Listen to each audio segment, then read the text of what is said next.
Sur le marché aux puces bien connu de San Telmo à Buenos Aires se cachent toujours entre les bibelots quelques plaques de fileté. Un art populaire né au début du XXe siècle dans les bas quartiers de la capitale argentine, à la même époque que le tango. Et c'est grâce aux calèches puis aux bus de la ville que le fileteado trouvera son essor. Chaque ligne était décorée de couleurs et de dessins différents pour pouvoir les distinguer du premier coup d'œil. Les fileteados indiquaient le trajet parcouru, le numéro de la ligne. Et puis il y a aussi toutes les fleurs sur les côtés, sur les chromes et sur le volant. Certaines choses se sont un peu perdues, mais ça reste parce que c'est la tradition désormais. Durant la dictature militaire, cet art public a été interdit sous prétexte que les dessins distrayaient le chauffeur au volant.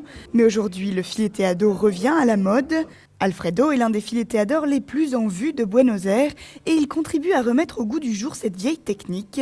Autour d'un maté, la boisson traditionnelle, il donne des cours qui ne manquent pas d'attirer toutes les générations. Ce que je préfère peindre, ce sont les fleurs et les choses en relation avec le tango. Ce que j'aime le plus, c'est la technique. Ce sont les matériaux et les dessins. C'est magnifique. L'image possède son propre équilibre. C'est très harmonieux.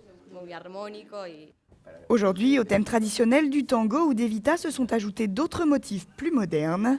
Petit à petit, le fileteado s'est décliné sur de nouveaux supports pour séduire bien au-delà des frontières. Il y a beaucoup de sociétés qui veulent utiliser le style des fileteados pour illustrer leur marque.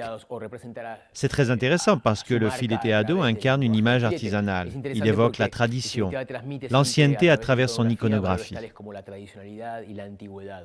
Un côté kitsch et décalé qui n'a pas laissé les grandes marques indifférentes, faisant du fileteado un atout publicitaire de choc et lui offrant par là même une nouvelle jeunesse.